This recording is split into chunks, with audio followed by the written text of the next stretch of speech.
Restaurando a Família, de Walter Natter Jr. e Magali Natter. 7º dia.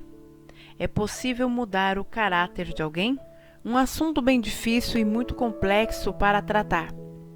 Mas vou procurar colocar algumas bases e fundamentos para que todos saibam que nada é impossível para Deus. Vamos em frente. Se buscarmos no dicionário o que significa a palavra caráter, veremos que ela tem vários significados, entre eles a forma que se usa na escrita, cunho, distintivo, marca, sinal de abreviatura e outras coisas mais. Porém, sobre o assunto que iremos tratar, referente às atitudes de caráter, temos algumas definições como feitio moral, índole, honradez, etc. Na psicologia, caráter é um termo usado para designar o aspecto da personalidade de um indivíduo. É responsável pela forma habitual e constante do agir peculiar de cada um de nós. Essa qualidade é inerente à própria pessoa, pois é o conjunto dos traços particulares, o seu modo de ser, adquiridos no transcorrer da vida. Caráter é a soma total de influências positivas ou negativas, apreendidas na vida de uma pessoa. É como uma marca impressa que define a forma de ser de cada indivíduo e é formado pela aprendizagem. Caráter, no grego, significa imagem. E pelo que diz a palavra de Deus, nós fomos feitos à sua imagem e semelhança. Portanto, devemos zelar ao máximo pelo que somos e transmitimos aos outros, pois, por meio de nossos atos de comportamento, vidas podem ser transformadas. Temos de ser exemplos, cada um de nós procurando sempre fazer o melhor para o próximo. A luz do Senhor tem que brilhar em nós. Porém, o que o homem tem demonstrado através de seus dons e talentos, dados por Deus para fazer o bem, pode ser destruído se for edificado com base em um mau caráter. O caráter se manifesta através de valores, motivações, atitudes, sentimentos, ações de comportamento. Todos nós precisamos ser tratados no caráter para que nossos frutos sejam vistos pelos novos convertidos. O nosso caráter só pode ser considerado de valor e com integridade quando colocado em provações e tentações. Creio que Deus permite as provações para sermos aprovados e aprendermos cada vez mais. E creio também que todas as tentações são propostas do diabo para nos derrubar.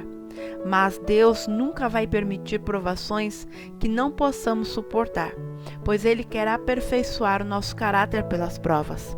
Como devemos ser tratados?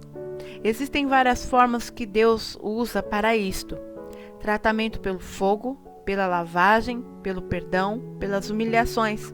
Nossas atitudes diante do tratamento determinarão se obteremos êxito, pois é a disposição para mudar que gera frutos. Para que haja mudanças, podemos fazer uma comparação das características de Cristo e de Satanás, ou seja, o bem e o mal, para perceber quais as atitudes que impedem a consolidação da mudança de nosso caráter.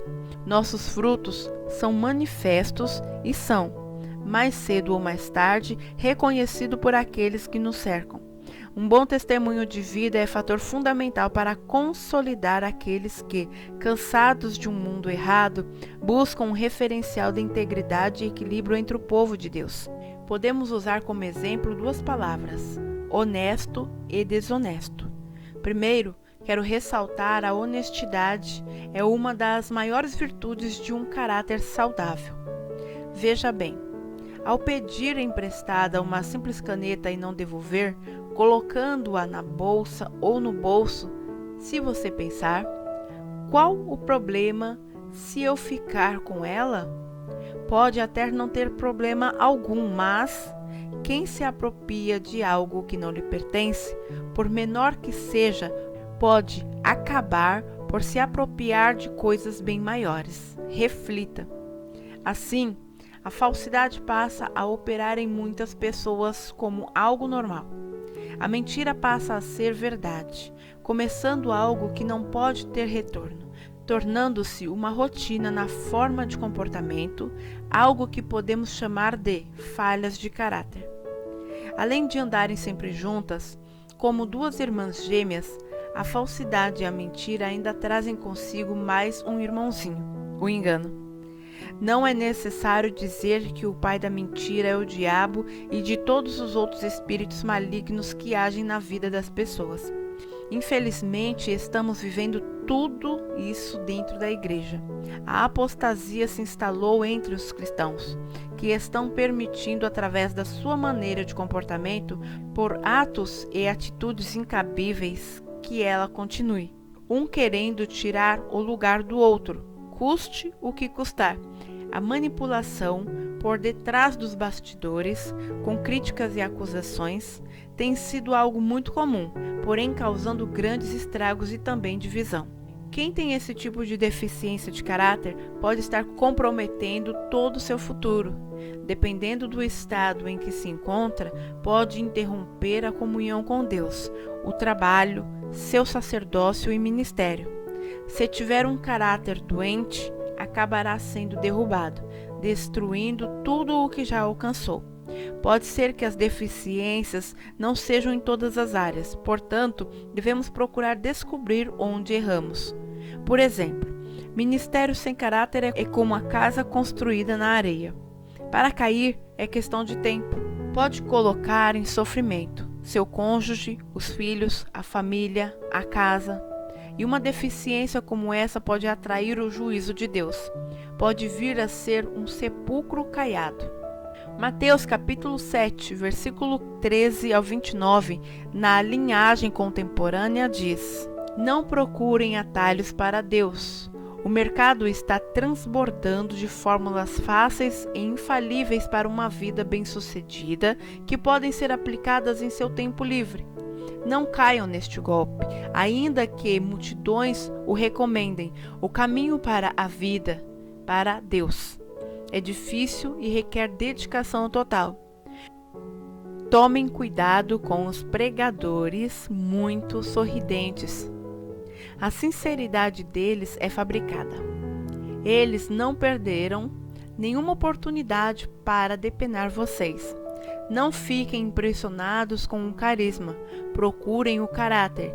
Importa o que os pregadores são, não o que dizem. Um líder de verdade jamais irá explorar as emoções ou as economias do povo. As árvores doentes, com seus frutos podres, serão cortadas e queimadas. Saber a senha correta, por exemplo, Senhor, Senhor, não levará vocês a lugar nenhum comigo. O que se requer é obediência, é fazer o que meu Pai deseja. Posso até ver a cena.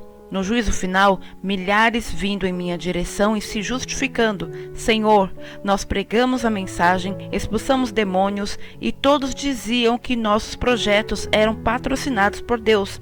Sabem o que vou responder? Vocês perderam a oportunidade. Tudo que fizeram foi me usar para virarem celebridades. Vocês não me impressionam nem um pouco. Fora daqui.